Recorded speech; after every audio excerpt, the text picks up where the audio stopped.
People all say they like the gym, and there's probably more people going to the gym to lift weights and work out than ever before. It certainly feels like that, but it's just gotten to the point where it just feels really overrated and almost dangerous at this point. We'll get into why that is. And most of the concern now is just to where we've gotten for reasons why people go to the gym. It kind of used to be a hobby, it used to be something to where maybe you're doing it, maybe you're trying to get, again, healthier, live that lifestyle, but it was probably not as popular because, you go back to America, let's think like 1990s, for example, early 2000s, I still think of like fast food America where everybody's eating around, just being relatable. Not that everybody was living like that, but it just wasn't as health conscious of a country now. Fast forward to today, everybody sees the better person on social media, so you're trying to be the best, and this promotes all the steroid use and abuse, which is why I say it's so dangerous now to go to the gym, man. Like at this point, it feels like half of young people are in the gym of like people that are maybe Gen Z, millennial, probably even more. I mean, and that's a crazy thing because, again, I'm sure the numbers were much, much lower back in the day. And,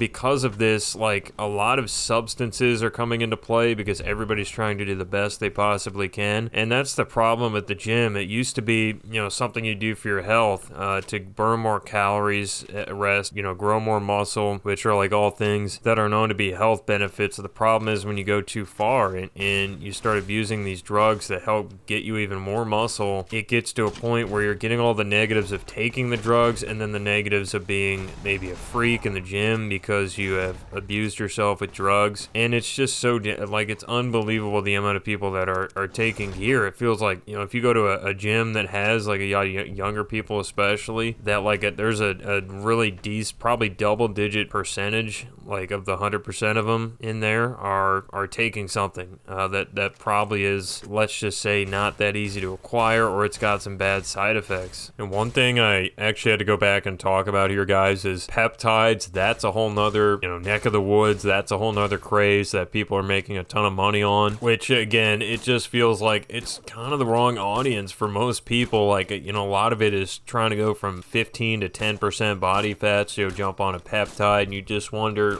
did that really need to be happening? Was that really the right call? A peptide trying to lose weight, kind of great when you're 50% body fat and you need to save your life. So again, you just feel like there's a little bit of that misuse. There's a little bit of that not the greatest habits really being formed, but that's become just a whole nother drug to kind of go onto the market that you wonder how it's going to play out. And this doubles in with the second point to why I say going to the gym is almost dangerous now. You go in, there's just so much social media of it. There's so much gym slop content, and everything's become this crazy competition to have the best body. The problem is you're never going to have that. It's not really anymore about let's go and just try to do the best that I can and worry about myself. It's all kind of really doing it for somebody else. There always were people that are obviously trying to be strong and do the best they can. And there were some bodybuilding competitions, but that was a select few, and it just didn't feel like it was getting out of hand because you weren't constantly exposed to it on media. Or there were people that really had some type of reason to really have a big blow up or something. Like if you're 6'4", nearly 300 pounds, and you're like a football lineman, yeah, of course you're going to be a freak in the gym, and it makes sense to be taking it very, very seriously, doing all this crap. It makes so much sense because it's actually important for the sport you're playing that you're dedicating your life to, okay? So that's a situation where it makes sense. But for most other people, it's like you're working a sales job, it's like, do we need to be in there blasting gear, blasting all these substances you don't know the names of, trying to look like that person? It just doesn't make sense. It just gets to a point where I just can't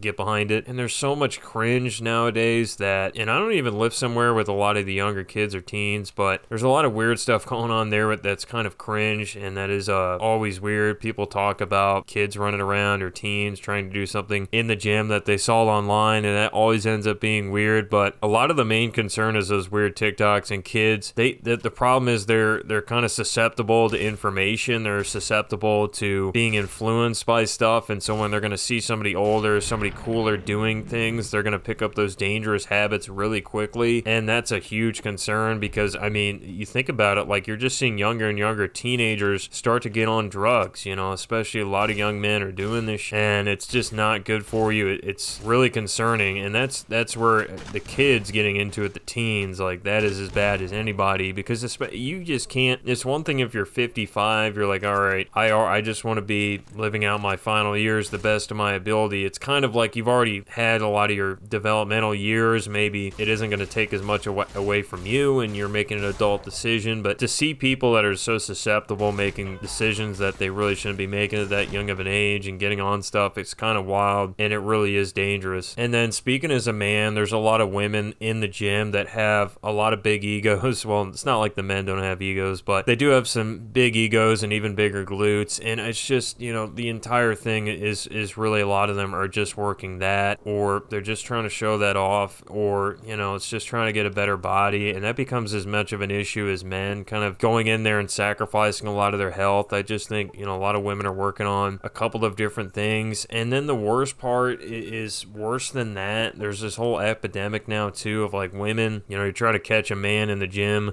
working at, like, just staring at you or something while they're working out and filming them. And it's so cringe. And it's just, a lot of it is just ends up being some big, basically false accusation. And it really looks bad. And that's not like 99.99% of women, but just when you see even one of those videos every once in a while, you're just like, what are we doing here? Because how many times do you really get somebody that's genuinely going to creep? I just feel like I haven't seen a lot of those videos. I'm sure they exist, but it's just, that's a whole nother piece of the puzzle. And guys, another part of the gym that has just really gotten to a point where I don't even know, the protein abuse now is kind of getting out of hand. There's so many random foods they just put protein in, and it's definitely all a little bit of a cash grab, and it doesn't really feel like a good source of protein. Like, why do I need protein in my Pop-Tart or in my soda? I don't really need it. I'm not eating those for the protein. It would be better if we promote already the natural sources where you're going to get enough plenty of protein in the first place. Like, let's go home and eat like a chicken or maybe some meat from a cow or something, not, you know, a protein soda or whatever. So it's just so weird with protein.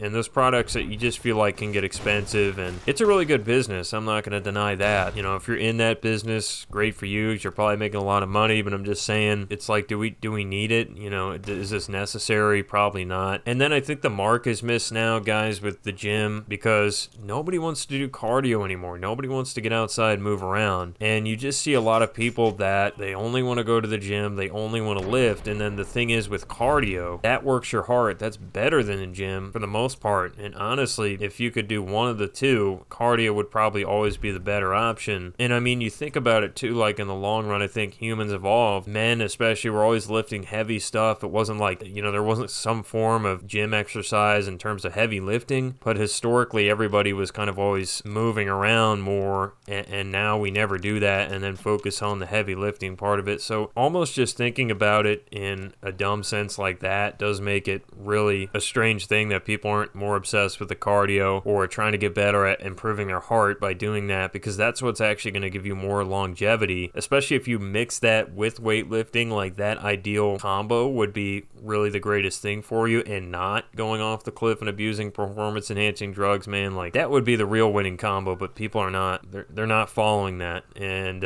it becomes a weird thing. But just to wrap a bow on this one, guys, I mean, the gyms become so dangerous because much of it is just about looking good. You really don't care about anything else. People don't really care about, you know, what's the health benefit to it. It's how good do I look, or am I bigger than the other guy, or is my behind growing? And it's just, you know, I understand looks are such a huge part of it, but you just feel like it's this bad race to nowhere, and that just ends up making everything worse and worse and worse. More people getting on drugs, more people doing dangerous habits, more people getting obsessed by it, not feeling good enough, and we just get in this bad spiral. Let me know what you guys think about this one. I'm still going to the gym. It's not like I don't. So all this said is somebody that goes to the gym. But I mean, it just gets to a point where you wonder if more harm is done than good when you look at the grand scale of this push to go to the gym. Like, are we actually getting any healthier since this started? So keep a lookout for the next video. I'm out for now.